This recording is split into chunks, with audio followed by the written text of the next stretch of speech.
welcome back, Fire Addicts, to another episode of Trout Says Firewood. Today is a different episode and something that a lot of you have been urging me, pushing me, really wanting me to do. And finally, hopefully, this is not the last time, but this is the first time that I am coming together with Daniel Atkins Firewood. He's the man, you know him everywhere. But yes, he'll be in this episode in and out. And what I'm calling the PMW Fellowship. So what happened was Daniel, um, invited a few of us other channels to his parents' property when his dad had a few uh, trees fell, and we had a bucking and splitting party. So yeah, it was a good time. On this day, we had five different channels present. So exciting time. Throw up a photo here. Far left, you have me. Now to my left, your right, we have Brennan. This channel is called Goob's Outdoors and Adventures. I'll link all these channels down below. You have Daniel Atkins Firewood in the middle there. Next, you have Jason over at Outdoors PNW 2024. And last but not least, we have Brian over at Delivery Brian. All good guys, all good channels. Please check them out. So yeah, so in what we're seeing now, um, just as I was talking, you had your Brennan on Daniel's Wolf Ridge with Brian, and I come in here a little bit, and I'm splitting with Brian, and Brennan's trying to help out a little bit and to get us going, which is awesome. And so this is not my first time running a pro grade wood splitter or something that I would consider a pro grade. I'm not sure if this make and model or this model is considered a pro grade of the Wolf Ridge, but definitely very few Wolf Ridges in the Pacific Northwest. Daniel has one. He's had for a few years. One of the first gens. Um, uh, it was definitely an experience. You can see here working with Brian. We're both brand new to the machine, and I'm trying to keep my hands away for anything moving, anything splitting, using hand gestures with Brian to make sure that he is aware of where my hands are, what I'm doing with the controls, etc. Then we switch over in a bit. And yes, I'm wearing ear protection. Probably should wear eye protection. Now, I'm used to smaller splits, and I think Daniel likes smaller splits too, but he just sells cords. He doesn't do bundles, anything small quantity. So, but that log lift was so handy. And I guess with Wolf Ridges, the log lift is on the same side as the controller, as opposed to the opposite side, which I think it's safer having the log lift over on the opposite side of the controller. And you see Daniel in the background with his camera there, and definitely an interesting experience. I know now why so many people want me to run a Wolf Ridge or a pro grade splitter or anything that is an upgrade from a transformer splitter. Like this is 9 day difference. You're getting so much done. Yes, you get more slash and more debris, more kindling pieces, but in that game, you're making wood 4 times as faster. And still, I mean, even if it's straight grain wood, you're still going to make bundle quality wood there. And just those massive rounds that we are hauling up with the log lift, it's just so you don't have to noodle as much. It's just all there with a log lift. That's so much nicer. Um, the machine is awesome, and I did trade here with Brian partway through. The head control a bit more, and it was cool to use. Definitely, you have to get used to it. Where your hands are, what the controls are, with the wedge going up and down. You can adjust that. Um, I do like the table at the end where you can leave the rounds or the chunks off the side so not in your way of splitting.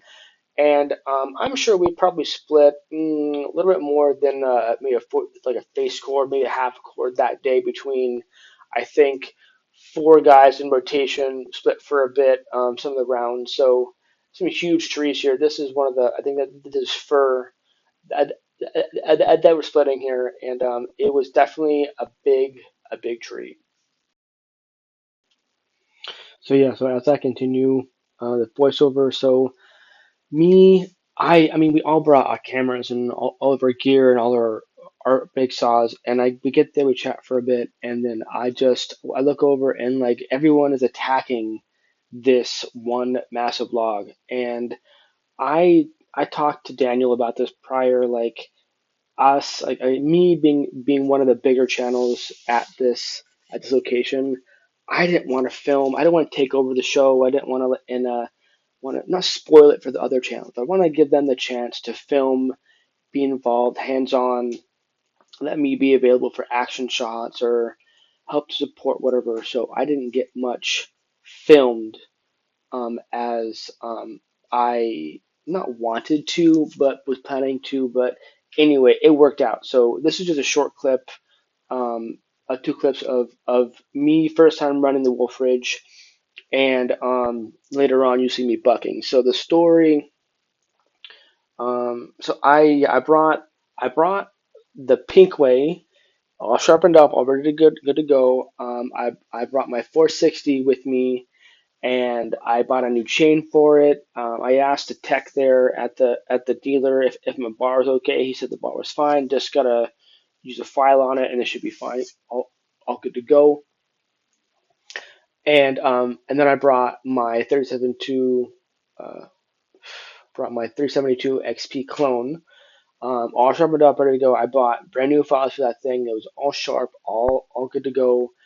And I brought that saw with all the saws with me, um, and it was all good to go. I brought all my gear, all my camera gear, the bar oil, fuel. Now, where we were located was 2 hours away from where I live. So it was a haul for me. So I literally got up at like 5:30 and drove down. I loaded up my truck the night prior to make sure that I was prepared. And yeah, it was a good time. It was good to meet Daniel for the first time. Him and I have been texting for several months, and then we had a group chat on texting with all these guys who was there this past Saturday. So it was good to meet all of them, see them in action, see their saws, and make sure they had a chance to film. Um, all good guys. All I think you should all sub to their channels. All interesting content, all news content. It's always good to get a different perspective on what someone does in their own wood yard, what they're running, what they're using for splitters, and what they use and what they do with the firewood. It's for their own purposes. Is it for their do they sell it? Do they make bundles or cords, whatever? What do they do? And I think each one of these guys does something different and very interesting to view. And you all know Daniel Atkins and what he does. So it was good. All this wood was free for the taking. His dad didn't want it, so if you wanted to take it, we were able to take the wood, but my truck was loaded with all my gear, so I ended up not taking any of at least the split firewood. So yeah, I didn't get it on film, but this log, this fir log that we're splitting right now was just massive, and most of the guys tackled it prior to me getting my camera on. But this is just start getting the wood from log form, round form, and then to split to make that to to start that process. And there's definitely a lot of wood there to be had to be processed. In this shot right here, you see me. There's flies everywhere at the location. There were nasty flies, but behind me, there the other guys are with their saws bucking up more wood. So it's not like us two working alone. So yeah, we're just working together, splitting some wood. It's yeah, it was fun.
yeah, this is one of the clips of me bucking. On the other channels, they have other footage, other angles of me bucking. But if you look closely, this saw here, this saw is not mine. This is Brendan. Sorry, this saw is Brendan's. This is the OG 372 XP, and he let me borrow it. So the story is, like I said, I brought all my saws, including my 372 XP clone, and yesterday or the day before I left or prior I started in the shot right there. That's Daniel. I started my saw, and the when I was idling, the chain started to skip forward. So I tried to adjust the idle, thinking that was fine. So I get down there and I um turn on the saw and it's working, and the chain keeps wanting to skip forward as it's idling, and I messed with throttle a little bit more, and then I was bucking for a bit, and then it just like died. It just stopped working, and I'm like, oh son of a! I brought the saw down here, all my gear, and these are some big round or some big trees, and my 20-inch bars just won't cut it. So I'm like, this sucks. So and then I was talking to Brennan, and I asked him if he knows anything about sauce to work on them. He's like, yeah, not at this, not that level. But hey, you can borrow one of my saws, and that's fine. Are you sure? Like, I don't want to mess up your stuff. He's, no, it's fine, it's fine. Just run the saw. Thanks, man. Appreciate it. So yeah, so you see me in the background here with Daniel. Luckily, his dad bought a Traco, able to lift up the logs as we're bucking. That's so nice and convenient. But as long as is able to do that, because I mean, some of these logs, as you see right there, massive stuff. So, but you see me running. The saw is not mine. So yeah, it was a good. It was sharp. It ran really good. It did really good on small stuff. Did really good on bigger stuff. So I'm running this saw. It's not mine. And it was fine though until disaster struck. So I am bucking with Daniel, and this big tree, a little punky, rotted, I guess hollow, in the middle there. But Brendan saw is just rocking. It's doing really good. I'm not trying to reef on it. I don't need to put much pressure on it. It's doing good, cutting the wood. Like it is what it is. This is the big round. I'm not sure the bar size.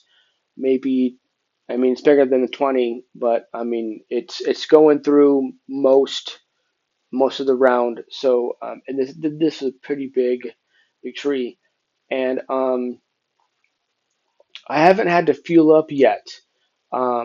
At one point, the tip got a little stuck, so I was able to grease it for him, because I brought my greaser. So I'm just here bucking, and Saw's doing great. So I don't, it's not in this footage here, but towards the end of bucking this log, I it starts to bog down, and so I can tell with the other saws that when that happens, it means that you're at a fuel, right? So I stopped the saw, and I put the saw on top of the log, and Daniel looks over and he's like, "Oh, you're out of bar oil," and I'm like, yeah, I guess." And in my head, or yeah, like out loud, and I don't see what he sees. So I get the saw back to my truck, and the bar oil cap it was off. It was off, and there's chips like inside of the cap, like on the inside of it. Like so therefore somehow the cap came undone. I I tightened the cap, but I know I did, so I have no clue how it got undone. Maybe user error. I assume it's totally my fault. Anyway, cap is off. There's no bore oil in it, and I don't know how long I ran the saw. It's not even mine. I ran the saw with no bar oil. So I looked inside uh, the inside where the bar goes. I didn't see any chips in there, but the cap was all full of chips. I I cleaned that up as much as I could. Checked the threads of the cap itself, cleaned up the air as much as I could, and but then I got to the bar and the chain, and the chain did not want to spin on the bar. So look at the bar, and because I had ran the chainsaw without bar oil for I don't know how long, there was like chips of wood inside of the grooves of the bar where the chain runs. So I literally had to take like some tweezers and like razor knife to get all those shavings out. They were in there and they were dry and burnt, and it was I do that all throughout the guide on both sides until it was clean. But even after I spent time doing that, while other people are working and I'm trying to work on the saw, and I feel like crap, I feel terrible that I broke this guy's saw. He let me borrow this first time I met this guy in person, and he's a super nice guy, and he let me borrow his saw, and I broke it. Like I feel like a total d bag. So I can't run anymore. The chain won't fit in the guide and it won't run. So I'm like so I ante up and I said to, and I come to Brennan with this saw. I'm like, dude, here's what happened. I messed up. I It's my fault. And take. Oh wait, stop right here. You see him and oh you see Daniel and I going head to head, racing our saws. And I think he has a bigger CC saw than I'm running now, but it was like one of those things that wasn't planned because we both are bucking and we are um both have hearing protection on, and he waited for me, and I saw that, and we just kind of did like a nod, and we off to the races. He beat me though, but it is what it is. But that was a cool shot there of me racing Daniel Atkins. That's pretty cool.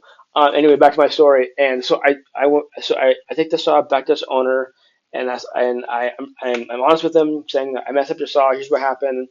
I will pay for everything. A new chain, new bar. If whatever's messed up, please let me know. It's my fault, and I could tell he was upset. Rightly so. But he was understanding that we all make mistakes. We're all people. We're all human, and we all make mistakes. So that's it, it. It was cool that he was understanding. Same log, different angle. I tried in this clip try to see if I could find the cap off, and it didn't come off this part yet. But I felt bad, so so Brandon was able to um, address to put on a new chain, and I believe it worked. So or vice versa, a new bar. I forget. Anyway, he's going to go to his shop down the road or a ways from him that he likes to go to and pick up some equipment, and then I'll pay him back. I mean, I felt terrible, but anyway, I wanted to share a story with you. Mistakes happen, um, mishaps happen. Just to kind of when you when something like that happens, just be honest with the person. Just be straightforward up front. Don't let them figure it out. And because I mean, this saw new is going to be expensive, and so I want to take care of. I was not trying to hammer on it, but still I wanted to tackle this wood and get it done. But it was just definitely a nice saw to use. And again, Brendan, thank you for letting me use it. And I'm sorry again that I broke it, but yeah, this is at the tail end of the episode. We got a lot of wood bucked. We could have done a lot more, but I mean, it was probably the last hottest day of of of the fall that we're gonna get. It was in the 70s, so we were hot, we were sweaty, tired, dirty, and the flies were out. It was crazy. But having that track out there was nice. I think Brian was able to take some wood home with him, some split wood. But yeah, it was a good day overall. Great to meet all these wonderful gentlemen and to interact with their channels. Definitely, I'm not sure if we're going to make this an annual thing or not, but calling it uh, the PNW Fellowship, helping out his dad just to buck up this wood, process this wood, get it out because it's in his field, and he doesn't want it, doesn't want to do it into firewood, and then with Daniel, he has access to it obviously, but he doesn't. He lives kind of he's close, but not that close. So I was talking with him about my ideas of how to get rid of it. And but yeah, it was good to come together. I definitely love the fiber community. Um, and how we come together to support each other, help each other, give each other advice, etc. It's a good community to be a part of, and I'm proud to be a part of it. It was a good day, and thank you, Daniel, for hosting us. So ending the PNW Fellowship that we're calling it? I guess we can call it PNW that. Fellowship. Yeah, too bad Jason's not here. He Yeah. left already. He was, that's fine. And apparently Dan has some gifts for me. What do you got, Dan? Chestnut. Chestnut? Why is it not seasoned? Oh, it's seasoned. Trust me, it's seasoned. It's been in my yard for a year now. Chestnut? And you got Madrona. Madrona. Madrona? Ooh, oh, that's I heavy. think it's Madrona, yeah. Holy moly. Or Arbutus, like what the Canadians call it. Yep. Another chunk of Madrona. That one's got a huge knot in it, so Wow. have fun. It's going to take hours to burn. Oh yeah. That'll be good. Your next gun stock, There you go. walnut. Turn that one around late. I'm going to bleep that out. The dreaded elm. Elm, yes! Awesome! It's like Christmas came early. For Travis. Holly. Holly, interesting. Holly, don't Where tell did you your get wife. Holly from? Hey, Travis, don't tell your wife you met Holly. Sorry, honey, Holly was there too. Whee! Thank you, Dan. I appreciate it. Awesome. You're not done yet. You're not done You're yet. not More? What is there more? What's more? Cottonwood. You got Yeah, more cottonwood. Thank you. I need more cottonwood. you got some kindling, Oh, there we go. I'll put it right there. a little bit of pieces Awesome. Where did you get cottonwood from? Did you have it in your yard? from the cotton field. From tree jobs that I've done over the years. Oh, really? You just kept it? Well, yeah, the homeowner says that pile's got to go too. Okay. Oh, yeah. I get to take all or nothing. Well, I don't know what was said between the tree guy and him. Gotcha. But if I'm there hauling that out, Might as well take okay, it. I'll take it and deal with it later. Yeah. So I've been burning that the last 2 years in my fire pit. Yeah, it works. And I got more of it. Thank you, sir. You're welcome. Thanks for driving out. Yeah, it was fun.